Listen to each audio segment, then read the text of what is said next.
बिस्मिल्लाहिर्रहमानिर्रहीम। आप मीडिया के साथियों का बहुत बहुत शुक्रिया। आज एक बार फिर एक और मोहलत दी गई पीडीएम जमातों को, हुकूमत को, बावजूद इसके कि बार बार ये तौहीन अदालत के मुर्तकिब हुए हैं। ना सिर्फ इन्होंने फ़ैसले माने नहीं हैं, ना सिर्फ इन्होंने इम्प्लीमेंट नहीं किए, बल्कि इन्होंने अटैक भी किया है अदालतों के ऊपर। कानून बदलने की कोशिश की, ऐसी ऐसी चीज़ें की जो कि सारे जो लीगल एक्सपर्ट्स हैं दंग रह गए हैं कि ये चीज़ें हो ही नहीं सकती हैं। खैर वो तो उड़ जाएंगी सारी चीज़ें। जो हरबा इस्तेमाल कर सकते थे इन्होंने किया, सिर्फ एक चीज़ के लिए, क्योंकि इमरान खान इनके लिए ख़तरनाक हो चुके हैं। और ये उन्होंने कह दिया था कि वो पीडीएम के लिए, अपोजिशन, उस वक्त की अपोजिशन के लिए हुकूमत से बाहर ज़्यादा ख़तरनाक है। और आज इन्हीं की हरकतों से आपको पता चल रहा है, जिस तरह से भाग रहे इलेक्शन से, अवामी मैदान से फ़रार का हर रास्ता इख्तियार कर रहे हैं। ये इस बात की दलील है कि इमरान खान से ये डरते हैं और इमरान खान के ख़तरनाक प्लस होने की ये बहुत बड़ी निशानदेही है। वरना आए मैदान में मुकाबला करें, दूध का दूध और जमहूरियत पे आपने जमहूर से ही रुजू करना ना, आपने इलेक्शन में ही जाना है। तो सुप्रीम कोर्ट ने तो बहुत ही नरमी का मुजाहरा किया है, बहुत ही ज़्यादा नरमी का मुजाहरा किया है।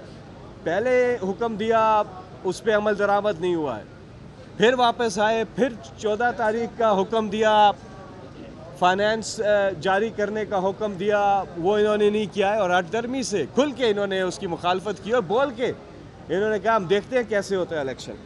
ऐसी सूरत हाल में सुप्रीम कोर्ट ने बड़े तहम्मुल का अब तक मुजाहरा किया है। और 2 बार तौहीन अदालत तो सीधी सीधी लगती थी, जिससे ये बच गए। लेकिन अब बचना मुश्किल होगा, क्योंकि ये हैट्रिक चांस है और हैट्रिक पे हैं वो। और अगर भी अब भी नहीं करते हैं तो फिर इनका बचना बहुत मुश्किल होगा तौहीन अदालत से। और जहाँ तक मुज़ाकरात की बात है, सुप्रीम कोर्ट ने जब पहले भी बोला था इनको अकल नहीं आई, अब दोबारा बोला, तो अब हम उम्मीद करते हैं कि जो आईनी दायरे कार है उसके अंदर रहकर मुज़ाकरात हो सकते हैं, उससे बाहर मुज़ाकरात नहीं हो सकते। पाकिस्तान तहरीक इंसाफ, इमरान खान की पोजीशन इस हवाले से पहले दिन से क्लियर है। दूसरी चीज़, मुज़ाकरात कैसे हो सकते हैं जब आप हमारे लोगों को उठा कर बेबुनियाद जाली पर्चियों के बगैर भी आप लोगों को उठा लें। कल बताया गया रात को, अताउर रहमान हमारे सोशल मीडिया के, इंस्टाग्राम के वो लीड है, पाकिस्तान तहरीक इंसाफ में 15 साल से हैं, नज़रियाती कारकुन है तहरीक इंसाफ के, मोहब्बत करते हैं पाकिस्तान से, मैं जानता हूँ बहुत ज़्यादा मोहब्बत करते हैं वो। उनको उठा लिया गया, क्या कसूर है उसका? अताउर रहमान का क्या कसूर है? फिर इससे पहले आपने देखा और लोगों को उठाया गया, हमारे अली अमीन गंडापुर और अली जैदी, इसके साथ साथ गुमन साहब, रिसेंटली मैं बात कर रहा हूँ, वरना तो लिस्ट बहुत बड़ी है। ये जो हरकतें हैं इनकी, ऐसे माहौल के अंदर फिर मुज़ाकरात की हैं कवाकिब कुछ नज़र आते हैं, कुछ देते हैं धोखाबाजी कर खुला।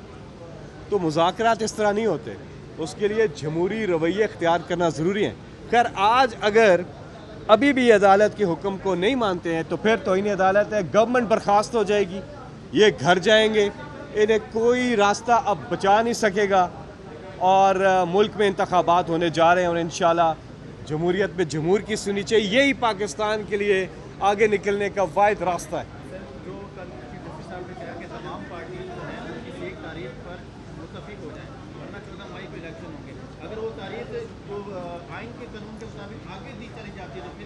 मैं आपको एक बात बताऊं, फिल फॉर नेशनल असम्बली को तहलील किया जाए, फिल फॉर सिंध और बलोचिस्तान असम्बली को तहलील किया जाए, और आप टाइम फ्रेम वर्क के अंदर एक दिन इंतखाबात पर जा सकते हैं, लेकिन आप आइन से बाहर नहीं जा सकते। As simple as that. बहुत बहुत शुक्रिया जी। हवाए नफ्स की है हुक्मरानी, लुटेरा कर रहा है पासबानी। बोल न्यूज के मार्केटिंग हेड आकाश राम ताहा लापता, तफ्तीशी इदारे जवाब देने से कासिर। اہل خانہ پریشان، بیٹے کی جدائی میں ماں غم سے نڈھال۔ جو بچو ہندو ہوا پر آئے थे जेको आहे न पाकिस्तानी मूंखे महिरबानी करे पंहिंजो आकाश वापस कयो। حکومت سے بے قصور اور محب وطن بیٹے کی بازیابی کے لیے فریاد۔ آکاش رام کے اغوا کے خلاف اہل خانہ کی جانب سے سپریم کورٹ میں درخواست دائر۔ سپریم کورٹ کے چیف جسٹس عمر عطا بندیال سے آکاش رام کے اہل خانہ کی جلد سماعت کی استدعا۔ مشکل کی اس گھڑی میں عالمی میڈیا نے بھی اٹھائی آواز۔ CNN، آج تک، انڈیا ٹوڈے، ٹائمز ناؤ سمیت عالمی میڈیا نے آکاش رام کے اغوا کے خلاف دیا بول کا ساتھ۔ اف کیا ظلم ہے، بول انصاف کا منتظر۔ سبسکرائب کریں اور بیل دبائیں تاکہ کوئی خبر رہ نہ جائے۔